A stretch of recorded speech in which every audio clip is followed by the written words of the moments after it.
Hi, I'm Micah Halpern. Thank you for joining me today as I do some thinking out loud. Our first segment is called Background Briefing. The first thing I've been thinking about is Canada. Canada. Now really, who cares about Canada?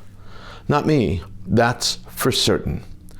Canada has decided to join the chorus of countries critical of Israel.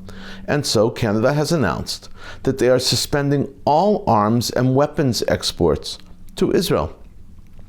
This announcement should come as no surprise. Anyone who knows Canada and their history of the Jews knows that there's a long and ugly history of Jew hatred and anti-Semitism in Canada. Canada may share a border and a language with the United States, but Canada is not the United States. Their values, their definition of democracy are vastly different, as their border is long. And that shared border is, in fact, one of the world's longest international land borders. During the horrific historical period from 1933 to 1945, Canada admitted just 4,000 Jewish refugees. Canada took in the lowest number of Jews than any other country in the world receiving refugees. The lowest number by far. The Dominican Republic took in more Jews than this North American country, Canada.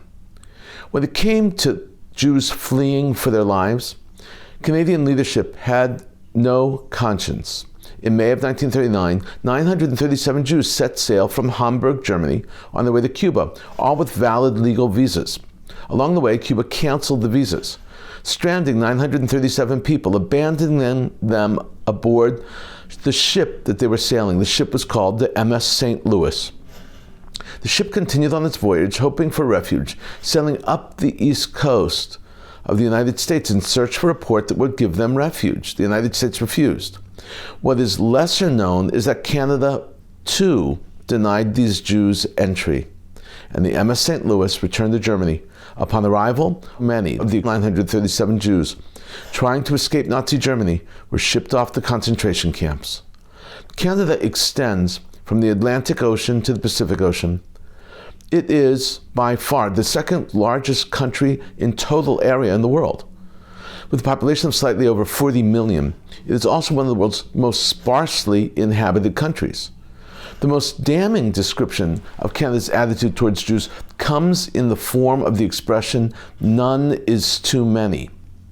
In 1939, when Frederick Blair, Canada's Minister of Immigration, was presented with reports about Hitler's plans and asked how many Jewish refugees would be allowed into Canada, his answer was swift and shocking. His response was harrowing. None is too many. That's what he said. I'm going to say it again. He said, none is too many. That's too many Jews. They didn't want any of them. Those 4 words later became the title of a spectacular book written by Irving Abella and Harold Tropper in 1983.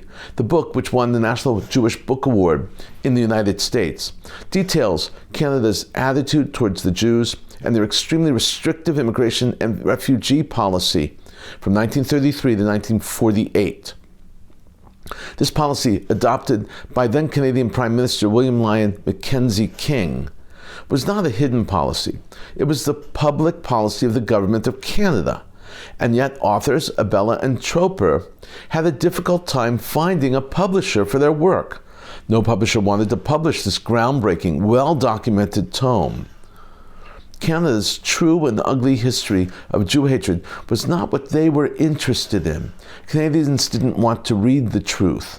Publishers rejected the work, calling it un-Canadian. This history of Canada's attitude towards Jews is truly bone-chilling and very disturbing. It destroys the image of Canadians as polite, genteel, open, and cultured Westerners. When it comes to Jews, the opposite is true. The Notre Dame Hospital in Montreal actually went on strike for 4 days because the hospital had hired a senior intern named Samuel Rabinowitz. Not a senior doctor or department head, a senior intern.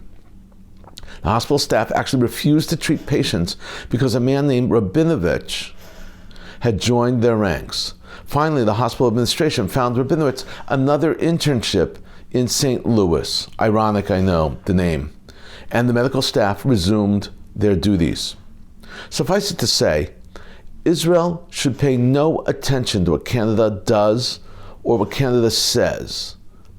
Israel, the Jewish state, while only about a quarter of the size of Canada, is significantly younger and stronger than Canada, and has made an impact on the world, the likes of which Canada can never even claim or imagine. Canada has joined the ranks of those countries and those leaders who side with Hamas terrorists, who stand with Hamas and Hamas barbarism, who embraced evil over righteousness. Canada can cloak their actions in terms of humanitarian justice. They can claim that they care about civilian casualties in Gaza. And while they may indeed care about Gazans, what they are also saying is that the lives of the Jewish hostages and the Israeli hostages and the brutal massacre of October 7th is simply history and of no interest to them. Israel does not need Canada. Canada needs Israel. Israeli innovation, Israeli inventions, Israeli ingenuity, and Israeli integrity. Right now, I pity the some 400,000 Jews living in Canada. Coming up next, Points of View. Instead of columns this week, I want to show you a short video analysis by a professor of statistics at the University of Pennsylvania. His name is Abraham Weiner. I briefly mentioned Professor Weiner last week when he was quoted in the Wall Street Journal column. Weiner has been quoted very often these past few weeks, ever since his column first appeared in Tablet Magazine, an online publication, and was then reprinted in the New York Post, both online and in print. He proves that the numbers Hamas is giving for the deaths of Gazans at the hands of the IDF are false. Their numbers statistically and mathematically simply cannot be true, he says. And yet, their numbers are universally accepted. Everyone, including the US, the UN, Europe, are quoting and relying upon this in order to critique Israel. These Hamas numbers are the foundation of the attacks on Israel. I've been saying the same thing, by the way, since October 8th, the day after. I did not do a statistical analysis. I did an ad hoc analysis based on the type of weapons Israel was using and the effort the IDF was exerting not to hit civilians. I even pointed out that if that many people were dying, the dead and the dying in the rubble, there would be terrible stench and awful disease. Israeli soldiers would have to wear hazmat suits to walk through Gaza. The numbers could not be true. I also looked and saw, and then wrote about the fact that the numbers given by Hamas were almost always even numbers. Islam does not like odd numbers. Listen to Weiner, and I'll conclude on the other side by explaining some other issues. So I'll start with the piece of evidence that actually began the whole research, which is based on essentially aggregate figures. So Hamas had claimed, and is continuing to claim, that approximately 70% of the casualties are women and children. They are not reporting, or had at the time, and by mid-November, had not reported that Israel had killed any of its own fighters. We know that was possible, but they weren't differentiating between fighters and civilians. But they were reporting that there were just not very many men dying. Subsequently, by February, they reported that about 25% of the casualties were their own fighters, which left a strange situation. If you categorize the casualties, there just aren't enough civilian men dying. They're missing, and what we call the missing male problem, which suggests that the numbers as being represented aren't accurate. So what I chose to do then was to go at and look at the numbers themselves for the limited numbers of days where they had been releasing detailed numbers. So the Ministry of Health, through an organization called OCHA, had been producing daily summaries of what's happening in Gaza in its war with Israel, Hamas's war with Israel. And over the period of time, I think it's a total of 16 days that I had, where they had broken down the total casualties into men, women, and children. I analyzed that data, looking for evidence that something is wrong. So clearly, before I even looked at the data, there's some sort of classification happenings. Somebody's being put in the wrong category, or they're just being dropped completely. So I looked at the data. So the first thing that I did is I graphed the total number of casualties reported from the beginning of the data to the end of the data, the 16-day period. And surprisingly, it made nearly a perfect straight line. Now, it shouldn't go up, yes, because casualties can only go up over a period, but the relationship was nearly perfectly linear. And so what that means is the number of people dying every day is almost the same. It isn't changing very much. And that just didn't make any sense to me.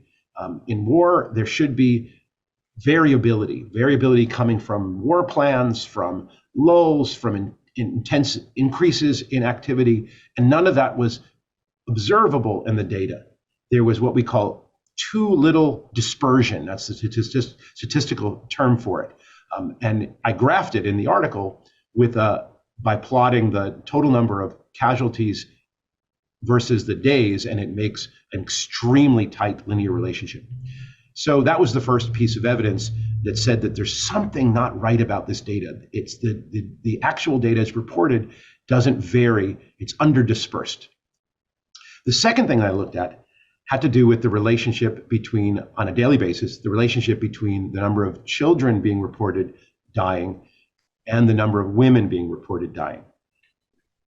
So the way that's studied is by what's called a scatter plot, and you put on the x-axis the number of, say, children that died on a given day, and on the y-axis the number of women that died on that same day, and you do that for all the days in the data set, and that gives you a set of dots.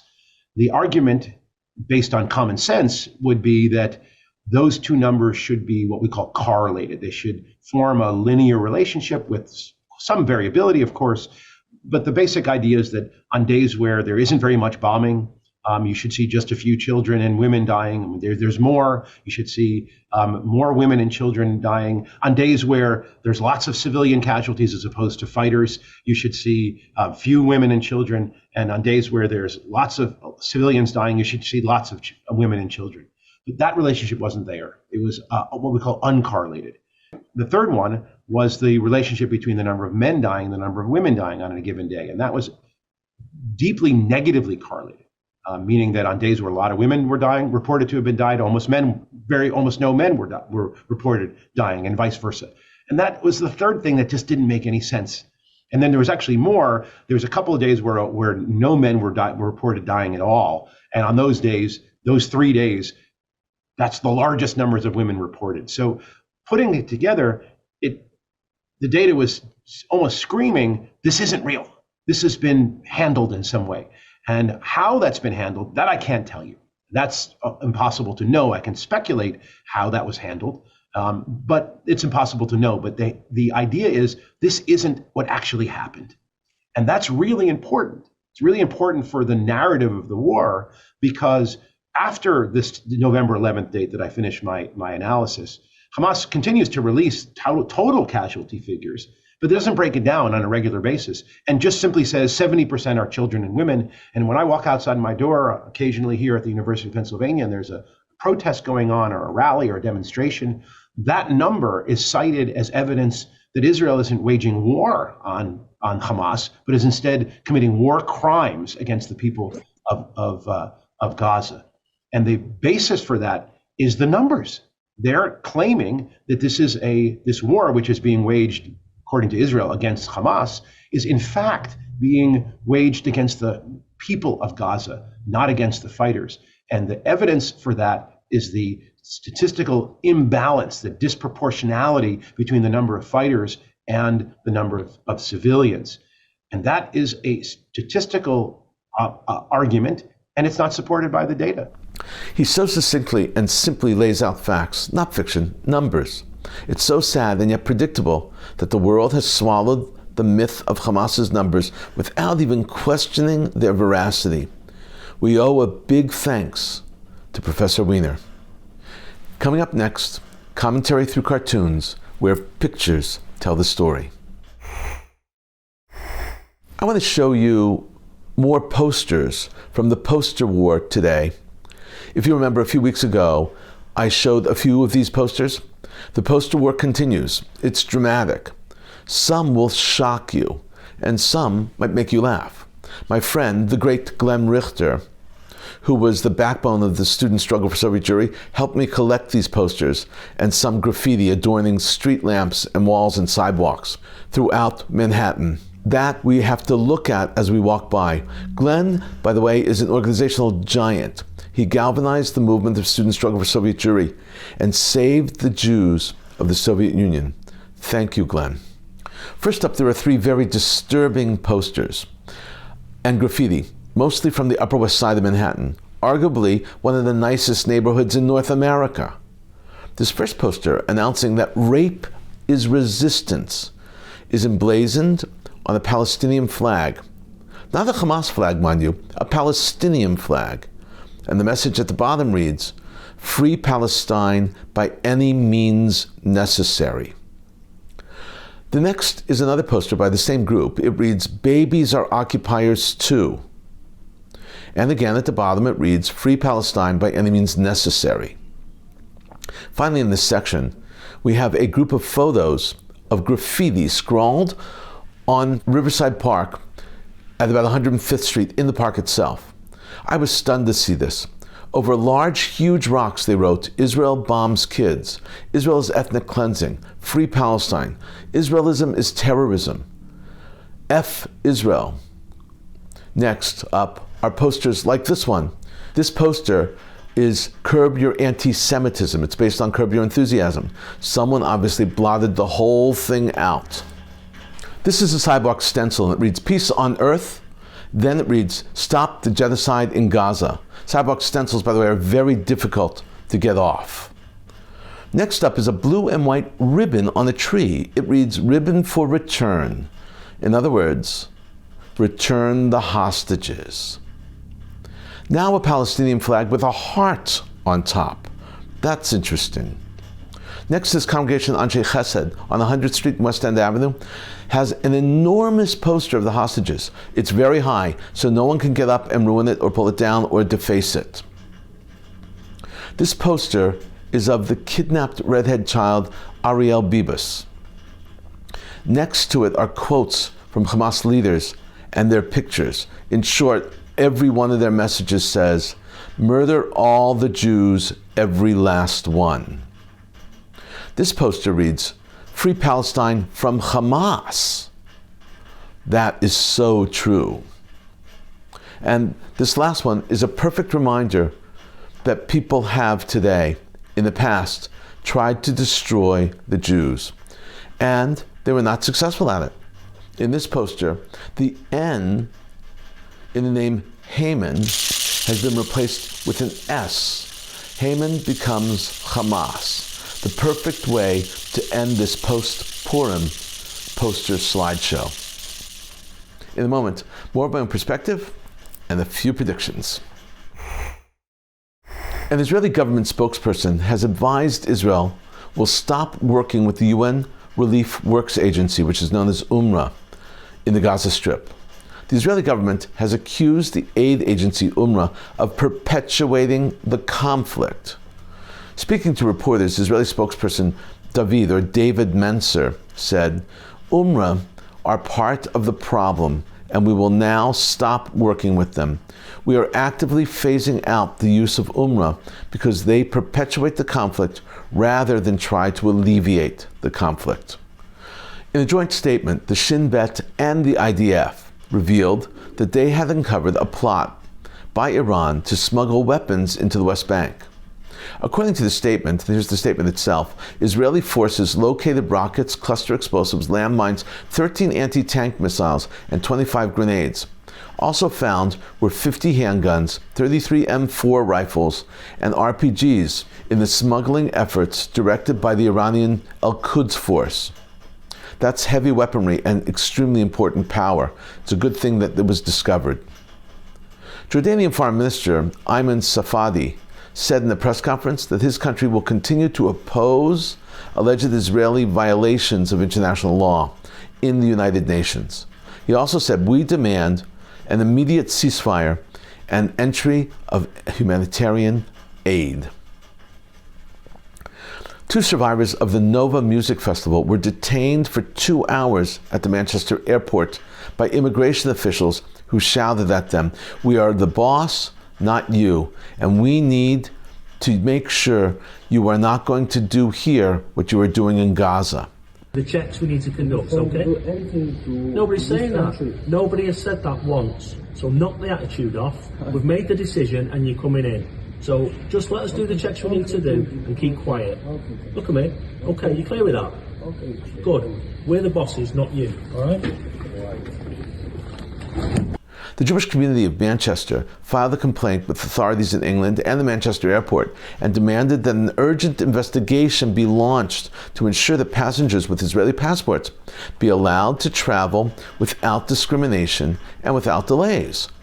Manchester airport staff acknowledged the seriousness of the allegations and announced they would launch an investigation. These two Israelis were responsible for saving and rescuing several other survivors of the October 7th Nova attack, the massacre there.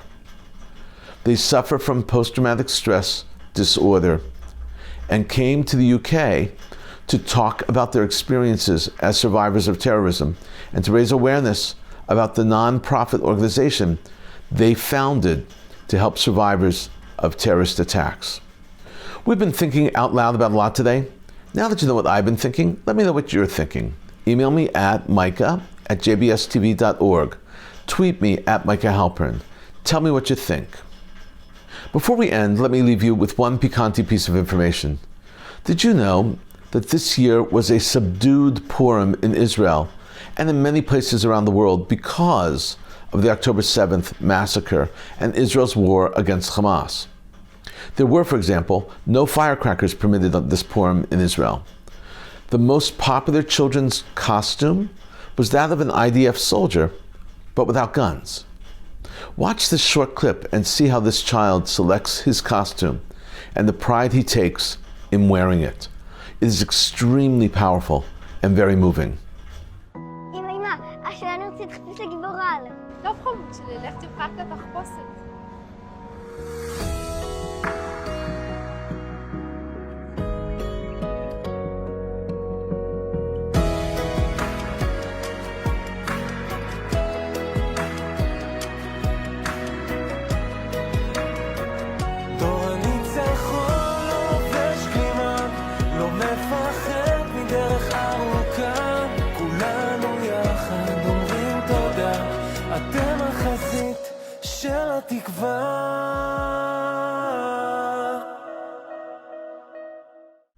In this next video, we see Haredi children dressed in a costume which is split in half. White shirt, black pants on one side, and holding a religious book.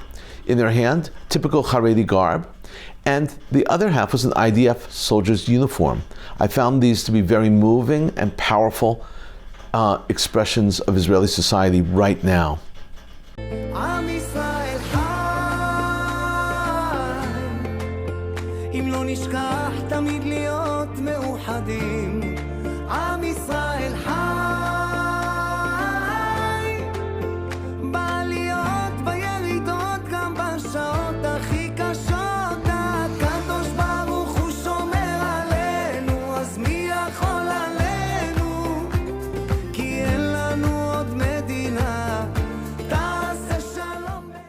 I hope you had a happy Purim, and now it's time to start thinking about Passover, so start cleaning. Thank you for thinking out loud with me, Micah Halpern. Let's think out loud again next week on JBS.